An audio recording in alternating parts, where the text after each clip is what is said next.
From a promising mobile game with over 10 million downloads in its first year, to end of service just 4 years later, Naruto Shippuden Ultimate Ninja Blazing was one of the very first gacha games that I really got into. With its unique yet simple gameplay, its incredible artwork, and its peaceful ambience from the title screen, this game captivated players from around the world. To this day, you can still find comments reminiscing about how fun the game was, and how players would rush home and eagerly play the game after school. So what happened to such a beloved game to go from being widely praised as one of the best gacha games to being abandoned by everyone?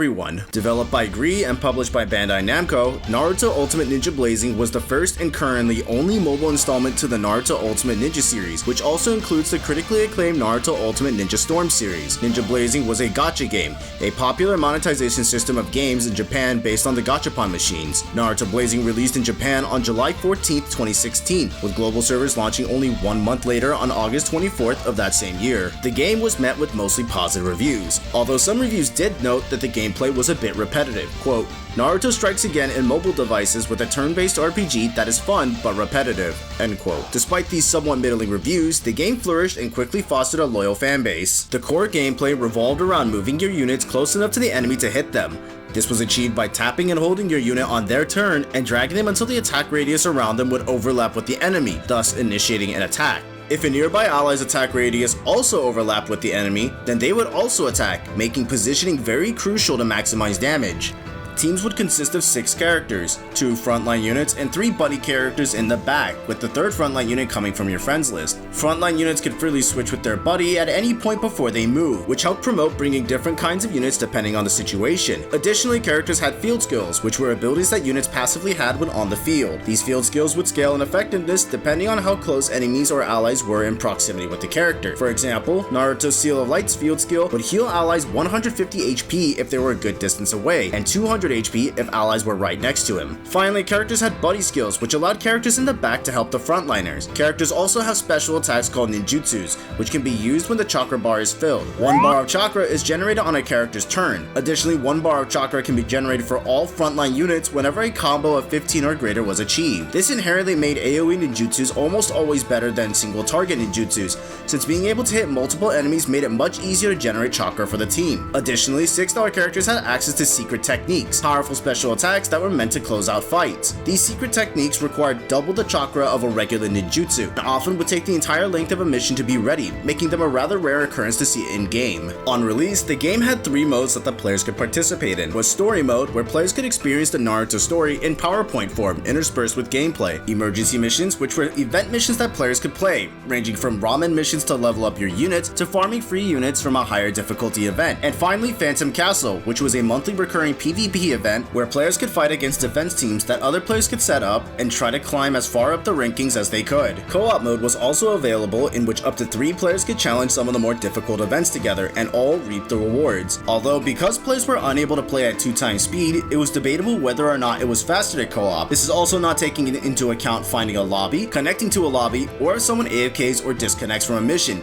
eating up even more time. From this point on, we're going to be primarily using the global server timeline for simplicity's sake. Ultimately, it doesn't make too much of a difference since the servers were later merged into one. So fast forward to September 15th, 2016, and the game releases its first major added feature, that being the limit break system. In Ninja Blazing, 6-star characters can reach a maximum level of 100, which gives them pretty respectable stats, like 1.5k attack is pretty good at this stage of the game. In an effort to keep these units relevant for a longer amount of time in the game's life cycle, the developers added limit breaking, a system in which characters will be able to increase their maximum level to 150. The only issue is that this process of limit breaking is extremely lengthy and very expensive. In order to limit break a 6-star character, you need 59 character-specific limit break crystals, 7 elemental limit break crystals, 11 4-star elemental scrolls, 2 3-star elemental scrolls, and finally 5,769,600 Ryo. Now, this doesn't account for all the additional materials required to awaken some of the materials to 4 stars, so the actual numbers are much higher. Additionally, upon release, the trial missions for limit breaking characters did not guarantee which character crystals you got. So on top of the long grind of gathering all the materials, you also have to run the mission and hope that you get the crystals that you wanted. The elemental limit break crystals weren't much better, as even though there was a separate difficulty to farm them, there was one crystal for each element. And of course, the odds were randomized on which crystals you would get as well. This was later remedied in the future by making the mission drop coins and being able to trade those coins for the materials you want in the trial coin exchange shop. But this wouldn't be implemented until about 8 months later. As if that wasn't enough,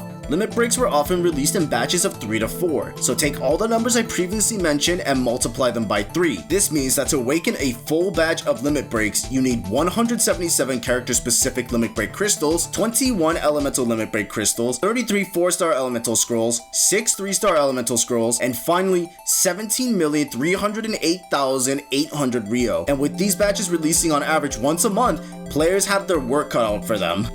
Now, there's one key feature that I've neglected to mention up until now, mainly because it wasn't really accessible for free-to-play players or even low spenders. Amongst the other typical stats that you would find on characters, you would also find a luck stat. Each character starts with a luck of 1, and the only way to increase this stat was through fusing duplicate units into it. Fusing duplicates would also unlock abilities and significantly lower the cost of a unit. Since 6 stars were the only ones who could achieve a stat total of 99 luck, it became imperative to farm a character to max luck for the best chance at better loot, since having a 99 luck character as your lead gave you the best chances at getting a lucky drop at the end of a quest. Now in solo quests, the odds max out at about 46%, but in a full 3-person co-op lobby with 99 luck leads, this allowed for a 100% chance at a lucky drop, making it the fastest way to farm. Up to this point, there was no way to obtain a 99 luck unit without spending an absurd amount of money on the gacha to pull 100 copies of a unit. In comes the Hashirama and Tobirama raids. Released alongside the Heroes banner, Hashirama and Tobirama were the first freely attainable 6-star characters, which finally allowed free-to-play players to be able to have a 99 luck unit. Even upon their release, they were pretty mediocre, but regardless, it enabled players to finally have access to the lucky drops. This set a new precedent for farmables, since after Hashirama and Tobirama released, every single farmable event character was a 6-star. Over the next few months, nothing of note really happened. New banners came and more event characters were added, but nothing of note really to shake up the meta. That is, until the first ever Blazing Festival banner. With the release of Minato, the banner structure in the game was forever changed. You see, amongst all the characters that were released in the game, there were always a few select characters that were a bit higher tier. These characters often released with a mission that dropped specific items to awaken the character. For example, Rock Lee needed 5 weights that dropped from his own specific event on the highest difficulty. Up until now, these characters never really had any labels, but now they were repackaged under the Blazing Festival character banners, meaning these were the only banners that you could pull these characters. Additionally, Minato also came with a new attack radius size,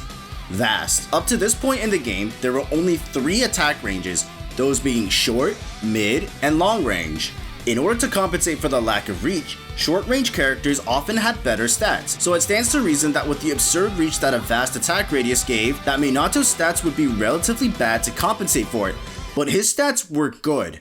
Like, really good, especially given his range. If we compare the stats of the previous Blazing Fest that only released 1 month earlier, you can see that Minato outranks Itachi in both attack, range, and HP. Now you can argue that Itachi still had a slight edge over Minato because he had an AoE ninjutsu, but as if that wasn't enough, Minato was given really good multipliers on his ninjutsu and secret technique. 11 times was unheard of at this point and was the highest multiplier in the entire game, and while ultimately Minato didn't really power creep the game, it was an ominous foreshadowing of how quickly the game's power creep issue would become. Jumping ahead to December 22nd of 2016, the Super Impact unit Jiraiya was released into the game, with his ninjutsu having a near 100% chance of inflicting slip damage, a huge AoE range, and the ability to immobilize enemies. This made Jiraiya an invaluable character just for his ninjutsu alone, but he also had a healing buddy skill, which made him even more sought after as healers were very rare to find for free-to-play players, quickly solidifying him as a must max luck unit immediately. But why was healing so important? In a game where there was such an emphasis on ninjutsu multipliers and big AoE ninjutsu, it seems odd that healing was such a big part of the game. If you can wipe out an entire room with one room covering jutsu, then what's the point of healing? This can mainly be attributed to the main strategy that players used on higher difficulty stages, that being stalling. The main idea was to kill all but one enemy on any given stage and leave one character next to the final enemy while the other 2 characters would run to a corner and heal each other every turn. This was done as a way to generate enough chakra so that all characters would have full access to either either their ninjutsu or secret technique going into the next stage. Stalling wasn't without its difficulties though, as stalling without enough healing could jeopardize the entire run. Not to mention coordinating a stall with randoms in a lobby was also incredibly difficult, as some people were unaware of the strategy altogether. In addition, the enemy AI might also just target the other two characters, so it was up to chance sometimes whether someone could stall long enough or not to regenerate all of their chakra. While difficult to pull off sometimes, the end result was entering the next screen, with all characters having full chakra, giving the players the most tools to clear the next screen. This is why healing was such an important factor in Ninja Blazing, as without the proper amount, stalling no longer was a viable strategy, and entering boss stages with no chakra was often a death sentence. So while difficult, these stalling tactics were often necessary to clear higher difficulty content, but soon players would receive two tools that would make stalling even easier than before. Jumping even further ahead to January 5th of 2017, the One-Tail Naruto Blazing Festival has just dropped, and alongside it, the Second State Sasuke Impact Mission. Second State Sasuke, or CM2 Sasuke, was arguably the most important free-to-play unit to ever drop into the game, and not for the reasons that you might think. It wasn't his decent stat line, nor was it the fact that his secret technique did 9 times damage to bravery element characters. No, it was actually his ninjutsu, which gave him 2 perfect dodges for 3 turns and restored 7 chakra. To put it simply, Sasuke would use his ninjutsu, and since it only costed 5 chakra and restored 7, he would actually have even more chakra than when he started,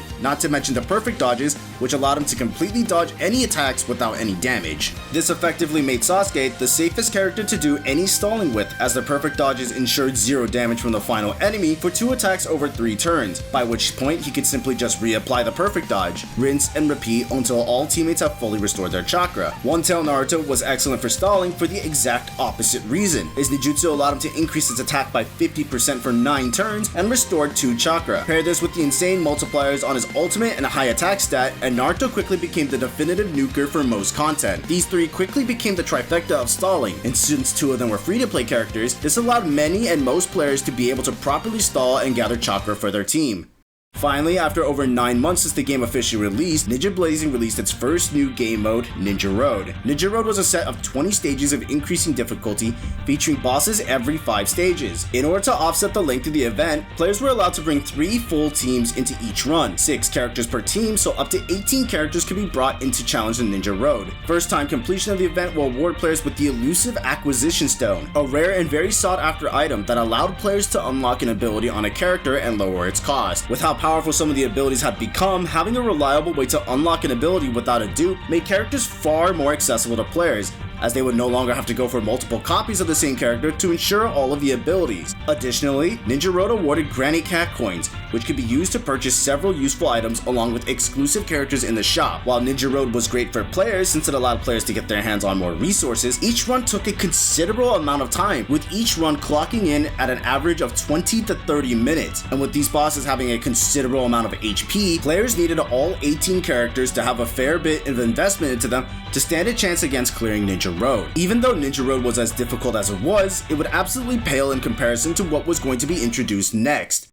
On August 10th of 2017, Gree would release probably the worst game mode in Naruto Ninja Blazing, a mode that was so reviled and hated that it arguably began the descent of Ninja Blazing to its end of service alone. Now, admittedly, this was just a test run to test the waters of the PvP mode, and at first, people seemed to think that the game mode, although not properly balanced, seemed like it had a lot of potential. Unlike in Phantom Castle, players would face each other in live real-time battles, and turn order was determined by a new speed gauge at the bottom of the screen, where character icons would move left to right, and upon reaching the right side would get their turn to act. How quickly characters moved left to right was determined by a new speed stat that was given to every single unit specifically just for this new game mode. The main concerns with PvP during its testing period was that certain units were too powerful to the point that if you were not running them, it would automatically put you on the back foot. This made for a frustrating environment that rewarded pay-to-play players who had nearly every single unit and punished free-to-play players who had skipped certain units. Some characters who saw prominence during this time were Blazing Festival Kazekage Gaara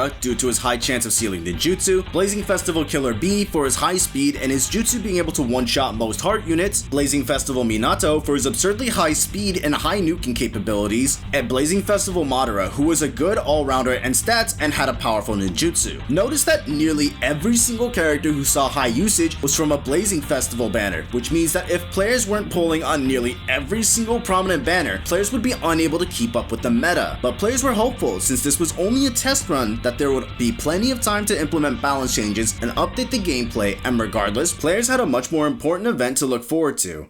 On August 22nd of 2017, Blazing would celebrate its first year anniversary. For those who are unfamiliar with gacha games, anniversaries are usually the biggest and most hyped up celebrations and often serve as the highest points of revenue besides its release month. And Naruto Blazing's anniversary definitely lived up to the hype. The two headlining units were Naruto Seal of Light and Sasuke Seal of Shadow. Both were extremely powerful units who would greatly benefit any player who can manage to pull them. Both characters were separated into two different banners, which seems like a bad thing at first, but both banners had different featured units, which gave players a bigger incentive for pulling on a specific banner. What was even better was that both banners had a step-up system, where for each multi, players would receive certain benefits, with the 9th multi guaranteeing the featured character. This made both characters extremely accessible to all players, as free-to-play players who had been stockpiling resources could guarantee whichever character they wanted, and those who were willing to spend could spend with the guarantee of getting the character fairly cheaply. For many, this was Blazing at its pinnacle, as both characters were powerful no matter which game mode they were in, and able to be guaranteed in only 9 multis. If Blazing could just continue this momentum, it could cement itself as one of the best Naruto gacha games, and a staple within Bandai Namco's growing roster of successful gacha games. But unfortunately, this trend wouldn't last for very long. On October 3rd, 2017, Gree would re-release Ninja World Clash in its official state, and aside from a few balance changes, not much was really changed. And to further exacerbate the issue, a new series of banners was released called the Blazing Bash banners. These characters were different from other characters in that they had 2 awakenings, one for PvE content and one for PvP content. The issue with these units is that they were extremely powerful and oftentimes meta-defining. So players now had a balance of limited supply of summons between the Blazing Festival banners for PvE content and Blazing Bash banners for PvP content. Additionally, there was a rampant hacking issue in PvP, where it would appear that the opponent would disconnect, but they would somehow still be awarded points. Many people took it upon themselves to report them to Bandai Namco, but it unfortunately fell on deaf ears, a concerning sign of things to come. Fast forward to August 21st of 2018. Expectations were high, and people were excited to see what kind of amazing things Gree had planned for the 2nd anniversary. With the amazing 1st anniversary celebration that the game had last year, players were excited to see what they had in store for the 2nd one, especially with the game being in the state that it was, with PvP being an absolute mess, and with no really good free-to-play options such as Jiraiya or CM2 Sasuke. The game was in a rather low point, with not much to do outside of farming Ninja Road monthly and limit breaking. So the game really needed a good anniversary to generate hype and bring in returning players again. With leakers leaking the art of the anniversary units ahead of schedule, excitement for the anniversary was at an all-time high. Unfortunately, when the banners were announced, players would be sorely disappointed. Much like the 1st anniversary, the anniversary characters were yet again another Naruto and Sasuke. These two characters were separated into 2 different banners with different featured units, but there was one notable feature that was missing from both banners. There was no step-up feature. And since this game doesn't feature pity systems like most modern gacha games do, this meant there was no way to ensure that you could guarantee either of the featured units. As if this wasn't enough, the rates of the banner were changed so that it would be more difficult to pull the featured units. This greatly outraged the community, and people were quickly losing their good faith for Gree. The final nail in the coffin would come on January 21st of 2019, when Ninja World Clash was replaced with Ninja World Ultimate Showdown, Gree's final attempt at fixing the PvP mode of the game. Not much was changed, unfortunately. Blazing Bash characters still ran rampant and held the meta in an iron grip, so players were still forced to pull for the newest and latest Blazing Bash units. Hackers were still plentiful and causing issues on the leaderboard. However, Ninja World Ultimate Showdown introduced the 5 Kage League, a separate league that players needed to qualify for. There were a limited number of slots, so people would need to compete against each other to get into these limited slots. Players who placed high in Kage League would be given an exclusive unit. If these units were just trophy units, it would be fine, but oftentimes units from 5 Kage League or 5 KL units were often meta-defining and had the PvP in a chokehold. This made it even more difficult for newer players to get into PvP, as if they didn't have a decent number of Blazing Bash units and the 5 Kage League units, you were already at a disadvantage. People began to quickly realize that Gree hadn't really changed much and that PvP would remain as a stale and unfun game mode. This, in combination with how they handled the 2nd year anniversary, killed any and all momentum the game had, and as a result, a large chunk of its player base left, and the game never really recovered after that, the game continued to steadily decline through all of 2019, and on May 20th, 2020, Gree attempted to breathe new life into the game by adding a new rarity of units, the 7-star units, but unfortunately it was too little too late, and the game would ultimately close its doors on February 9th of 2021. Naruto Blazing is a prime example that shows that no matter how good the launch a gacha game had, or how popular the IP it's based off of is, it can and will eventually disappear. With just a few poor decisions, the game went from being widely revered within the gacha game space to quickly being abandoned by its player base and its developers left to be forgotten, resigned only to a distant memory.